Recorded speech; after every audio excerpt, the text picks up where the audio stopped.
Assalamualaikum warahmatullahi wabarakatuh. Puji dan syukur kita panjatkan kehadirat Allah Subhanahu wa taala yang telah memberi kita kesehatan dan juga kesempatan agar kita bisa berkumpul pada acara hari ini. Hormat saya kepada hadirin yang sudah berkenan untuk datang ke acara hari ini dan saya ucapkan terima kasih kepada hadirin semua. Pada kesempatan hari ini saya ingin membahas mengenai pembelajaran di masa pandemik. Di masa pandemik ini kita dihadapi oleh berbagai persoalan seperti terbatasnya kegiatan yang dapat dilakukan di luar rumah. Kita hanya dapat pergi ke sekolah secara terbatas dan kita hanya dapat melakukan sekitar 2-3 kali dalam seminggu. Selain itu, kita juga bisa belajar melalui daring atau online. Tentu saja pembelajaran juga tidak akan begitu efektif jika dibandingkan dengan pembelajaran normal atau saat sebelum pandemi. Pembelajaran yang dilakukan di sekolah secara terbatas tentu saja terdapat hal yang baik. Kita dapat bertemu dengan teman-teman, materi juga akan lebih mudah dimengerti, dan lain sebagainya. Tidak hanya itu, kita juga tetap bisa berkreasi dan mengolah kreativitas yang kita miliki, walaupun pembelajaran dilakukan secara terbatas ataupun online.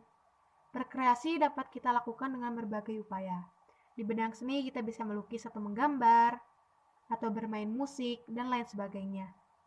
Selain itu, kita juga dapat membuat video-video atraksi yang dapat kita posting di media sosial.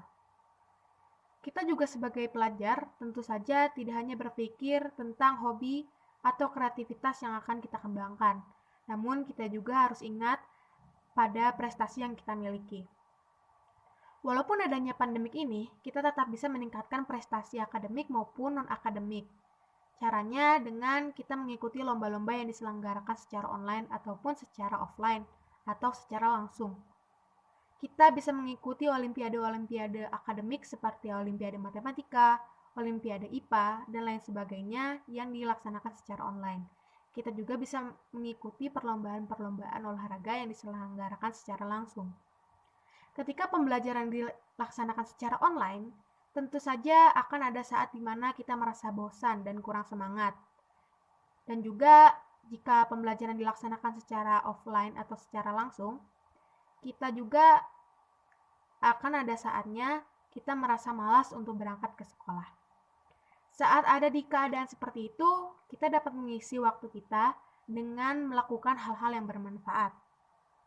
Kita dapat membaca buku, komik, novel, bermain game, bermain musik, dan lain sebagainya. Selain itu, kita juga bisa berolahraga untuk menghilangkan pikiran-pikiran yang mengganggu proses pembelajaran kita dan lain sebagainya. Kita juga tetap harus menjaga protokol kesehatan kita agar kita selalu sehat. Selain itu, dari kedua sistem pembelajaran tersebut sama-sama mempunyai nilai positif dan negatifnya. Nilai positif dari pembelajaran online atau jarak jauh adalah kita lebih merasa aman dan juga tidak ada kontak langsung dengan teman. Negatifnya, kita kesulitan untuk bertanya materi yang kita tidak pahami. Sedangkan nilai positif dari pembelajaran langsung atau tatap muka adalah kita dapat bersilaturahmi dengan teman, lebih mudah bertanya materi yang tidak kita mengerti, dan juga dapat bersosialisasi dengan orang sekitar. Negatifnya bisa saja ada siswa yang terpapar dan akan terjadi penularan. Jadi kita harus tetap waspada dengan menjalankan prokes yang baik. Begitu banyak hal yang dapat kita lakukan walaupun di masa pandemik ini. Ayo terus semangat dan berani melakukan hal-hal positif yang bermanfaat. Pandemik ini tidak bisa dijadikan alasan bagi kita untuk tidak berusaha dan tidak semangat. Serta pandemik ini tidak bisa menjadi alasan untuk kita tidak berkembang dan juga tetap mematuhi protokol kesehatan dengan baik.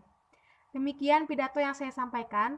Terima kasih dan mohon maaf apabila ada kesalahan atau kata-kata yang kurang dimengerti. Saya harap apa yang saya kemukakan akan bermanfaat bagi hadirin semua.